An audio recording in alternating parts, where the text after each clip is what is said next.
Welcome to The Explainer. Today we're taking a completely objective look at a really fascinating, basically overnight inversion of a massive public image. If you've ever found yourself wondering just how quickly a media narrative can be built up and then weaponized, well, this is exactly what you need to see. So here's the compelling central mystery we're faced with today. How exactly does one of India's most beloved, celebrated teachers suddenly transform into a wanted criminal overnight? We're talking about a shift in public and media perception that is so incredibly jarring, it absolutely demands a closer look. It's just a fascinating case study in how narratives can be so rapidly constructed and then completely dismantled.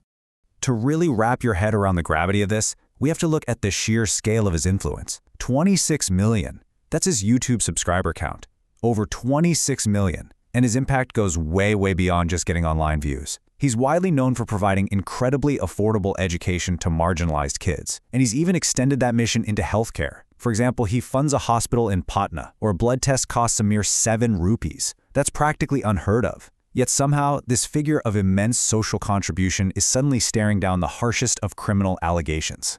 Section 1. The incident on June 2nd. Let's get right into it. Following a truly terrifying, violent clash at his coaching center in Patna, an incident involving thrown stones, a severely beaten security guard, and literal bullets fired in the dark, a super tangled web of claims started to emerge.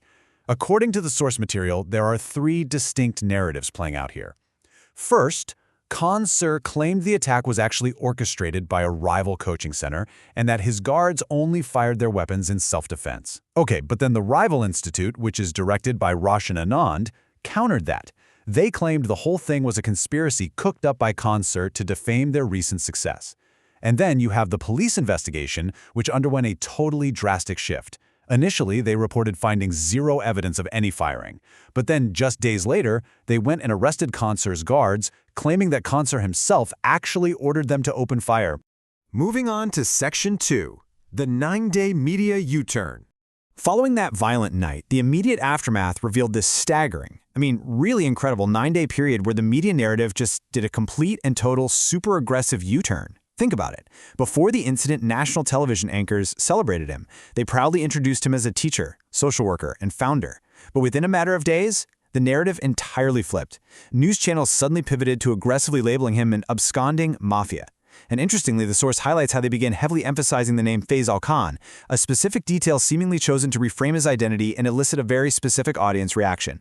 And this rhetorical shift on TV, it was backed up by a rapid-fire succession of legal and administrative actions. It's kind of wild to track. On June 5th, an initial criminal complaint, an FIR, was filed with some incredibly severe charges, attempt to murder and violations of the Arms Act. Then, that exact same week, a sudden fire safety audit pops up and flags his coaching center for multiple shortcomings. And if that wasn't enough, on June 7th, a massive 20 million rupee defamation case gets filed against him by a prominent news anchor. The source argues that this lightning-fast barrage of actions really points to a highly coordinated machinery suddenly swinging into motion.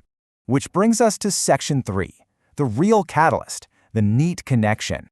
So if the shootout was just the tip of the iceberg, what's hiding underneath? Well, it appears this massive backlash might not actually be about the June 2nd shootout at all. Let's rewind the clock exactly 1 month to look at a massive nationwide issue.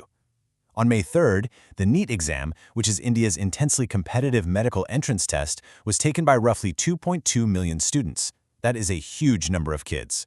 But then, the exam paper was leaked, which led to the whole test being canceled on May 12th. As you might expect, widespread student protests erupted all across the country, and crucially, educators stepped up. They vehemently demanded accountability, with some even calling for the outright resignation of the education minister. Now, Khan Sir was one of the absolute loudest voices in this movement. He passionately defended the students against the testing authorities, the NTA. The source quotes him saying, "When NTA has spread filth, who else should be held responsible for it?" He spoke super openly about the immense sacrifices families make, taking out heavy loans, mortgaging family jewelry, just to educate their kids, only to feel totally betrayed by a corrupted system. He wasn't holding back. He was directly and very loudly challenging the authorities. Section 4. Educators versus the media.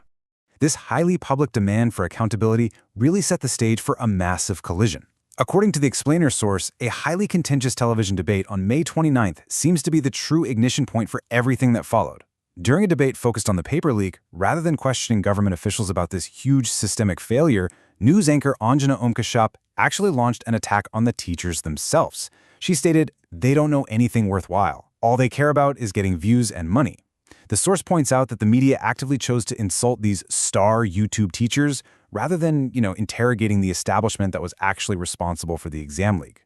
Well, Concert didn't back down, not at all. He publicly retaliated, addressing the anchor directly on air, saying, "Anjana, you're wrong. All you do is fraud." He explicitly called her a traitor of fake news. And according to the analysis we're looking at, this direct, unflinching challenge to the establishment media narrative appears to be the exact moment he crossed an invisible line.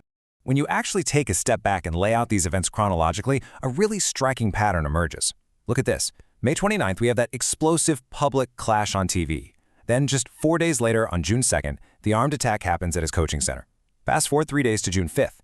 The police suddenly reverse their initial stance and file an FIR against him. And then just 2 days after that, on June 7th, that very same news anchor he clashed with files a 20 million rupee defamation case. The source argues pretty heavily here that this isn't just some series of unfortunate random coincidences. Instead, it plays out like a highly calculated, chronological retaliation for daring to speak out. Section 5. Discrediting the protests. So pulling back the lens a bit, the campaign against this one educator appears to be just a single gear in a much larger, systematic strategy. A strategy allegedly designed to silence dissenting educators entirely and to divide this growing student movement that's demanding educational reforms.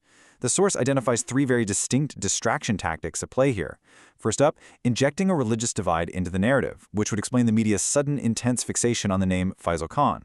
Second is employing intimidation. For instance, the government rapidly seized the assets of 3 large coaching centers over in Uttar Pradesh right after their teachers had joined the student protests.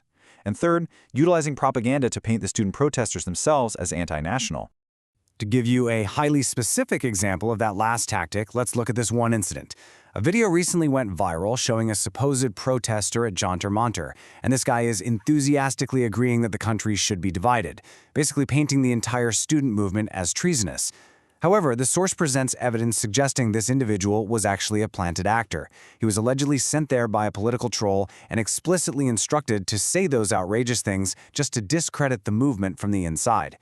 It's just a really stark example of how narratives can be completely artificially manufactured to undermine otherwise legitimate protests.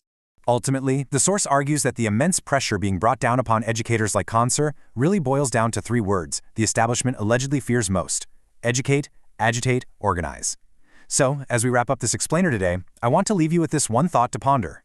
When the price of simply demanding accountability becomes this incredibly high, how do we protect the voices that actually dare to ask the difficult questions? It's something to think about. Thanks for joining us. Keep learning, and definitely keep questioning.